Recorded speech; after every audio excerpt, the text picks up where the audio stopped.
Racing pigeons aren't the typical bird you'll find on the city streets. And these pedigree birds can sell for hundreds of thousands of dollars. In March 2019, Armando the racing pigeon sold to a bidder in China for over 1.4 million. So what is it that makes racing pigeons so expensive?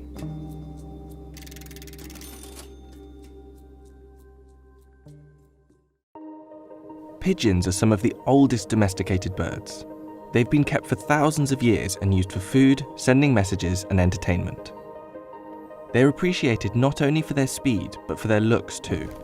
And there are over 800 breeds of pigeon, many bred specifically to be exhibited at shows. Messenger pigeons were used across ancient Egypt and Rome, and their high value isn't new. In his book, Natural History, the Roman author Pliny the Elder wrote that many persons have quite a mania for pigeons, building towns for them on top of their roofs, and taking pleasure in relating the pedigree and the noble origin of each.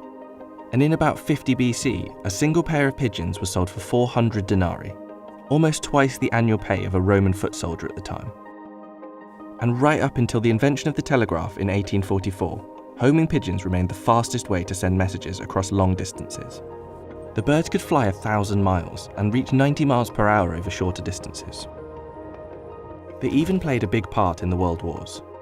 Thousands of pigeons were used in the First World War alone, and submarines, minesweepers and tanks often carried pigeons on board to send urgent messages back to base.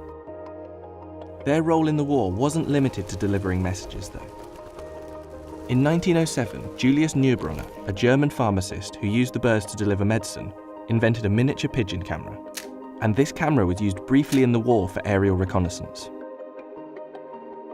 These days, you won't see many pigeons delivering messages, but the birds are still used in races across the world. Our birds are like pedigree dogs and cats. My father's got, we have the same family of birds for the last 40, 50 years. From, generation to generation, great-grandchildren from the pigeons my father had 40, 50 years ago. Come on, Annie, get inside, Annie. Come on. I got one in here I call Anne-Marie after my wife. When I was racing her, she used to follow me all over the roof. Come on, girl, get inside, come on.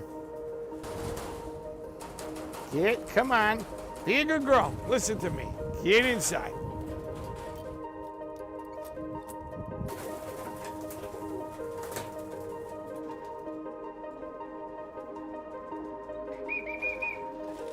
It was a simple thing to have down the garden. It was a way of racing. They used to gamble on them. Whereas if you had horses, took up room, was a lot more involved. You only needed a very small garden, a tiny loft, and you could raise pigeons. Anything else, you couldn't do it. And I think that's why it became so popular. After the war, the sport became a pastime of the working class and affordable to many. But in recent years, it's transformed. Its rising popularity in China and the huge surge in wealth there has led people to invest hundreds of thousands of dollars in the birds, and the prize money for winning some of these races can be equally high. Chinese bidders have spent millions of dollars on pigeons over the last few years, often buying them in from Belgium. And Armando's value rose to 1.4 million only because of a bidding war between two wealthy Chinese buyers. Despite reaching this record price, the bird is likely to never race again, and instead be used for breeding. While the number of British pigeon fanciers has fallen from 60,000 in 1990 to about 21,000 today, there are now 100,000 fanciers in Beijing. Taiwan alone has 500,000 fanciers, and these numbers are rising. The sport is even rapidly growing in Iraq, where a pigeon recently sold for $93,000. This recent surge in value has caused problems. In 2018, two men tried to win the prize money at a pigeon race by smuggling their birds on a bullet train. And in Taiwan, 5 members of an organised criminal ring were arrested for kidnapping valuable racing pigeons and holding them at ransom.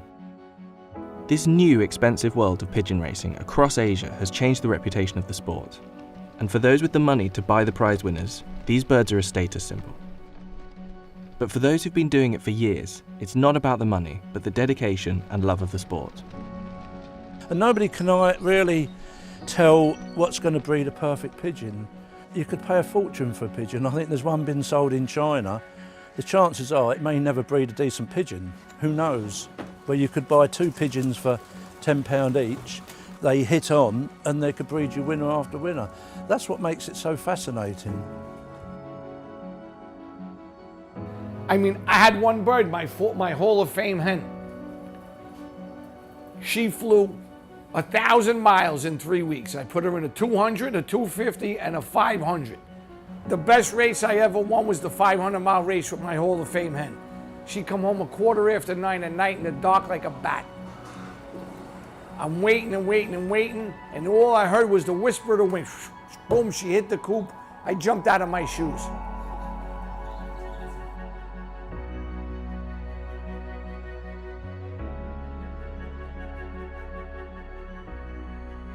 Look, see her picking me?